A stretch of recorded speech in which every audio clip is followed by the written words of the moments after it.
Hey guys, welcome to a video. Yep, out of the back of the truck with some metal bars. So we found this on Facebook Marketplace. A Yakima. Is it Yakima or Yakima? Y'all tell me, because I don't know. Anyway, this is the Mega Warrior roof rack.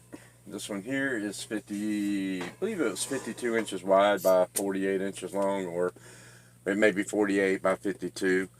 As y'all can tell, it's disassembled, but it made me think when I bought this, and a lot of people might not think about it, what to look for when buying a used roof rack, such as this Yakima.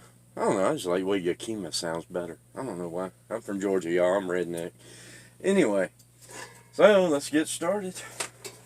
First thing that I did is, because this front fairing here is like 35 bucks. I went through and made sure that it's dirty, it's sun faded. That's fine. It had no cracks or anything. So that was good. So yeah, I feel like I got a really fair deal on this one. And it was I got it for 150 bucks. So that was, compared to a lot of people wanting $350 for a $450 rack. So this one was fair. And I really haven't decided if it's really that sun faded or if it's just really that dirty.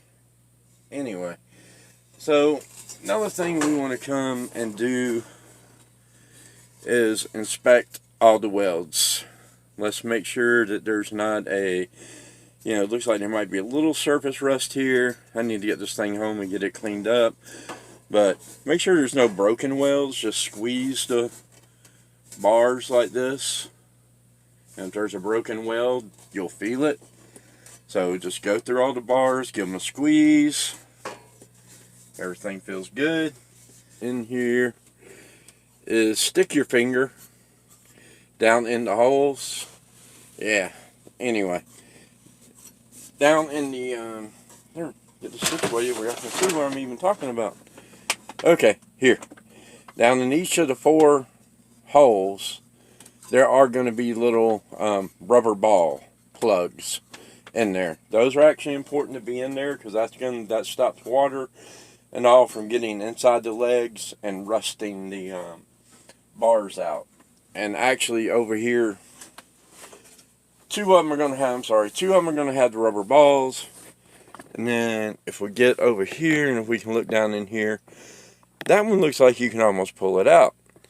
That's because if you actually get in there with a pair of needle nose pliers, you can twist it out just in case if some water, that was good.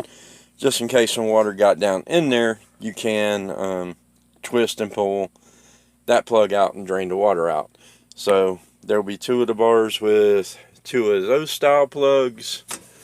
And then let's get over here. And can we get down in there? Oh, there it is. The light's catching just right. Yep, little rubber ball down in that one. And make sure all of our mounting hardware is in back there. So we got those. And that's going to cover basically welds. Now, mounting hardware. I don't understand why people cannot if you take it off the car, just simply just put the hardware back on the rack. I don't know why when I got this one piece of the hardware was still on the rack and all the other pieces they had in the bag, which was fine, but luckily they had all the pieces, because that would be a good way of losing pieces. But anyway, and this one came with the locks. Typically the locks are an optional accessory, if I find the right key. There we go. The one that says Yakima. But typically this little plastic lock, if I can figure out how to operate it and get it off. There we go. that's an optional accessory. I think that's like a $59 accessory that does not typically come with the rack. So that's optional. They had that, so I was happy. Now they only have one key, but oh well. But mounting hardware, make sure that you're going to have 4 of these. And that's going to be, obviously, get my hand in front of the camera here. 4 turnbuckle, actually 8 of these big knobs. Okay. And then you're going to have 4 bolts with a standard flat head, and then you're going to have 2 bolts that are going to have this little swing arm type head that locks in like so. So make sure that you, like I said, you have 4 of these, 4 of these, 8 bolts. Then you're going to have 4 of these metal pieces with the U-clamp. And you're going to have 4 of this plastic piece here that snaps in between the bars. And then that's it.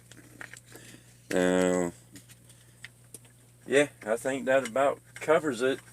And what to look for when buying a used roof rack, just make sure there's no broken welds. And with Yakima, just really make sure that you have all the hardware, because this set here is $20 for one.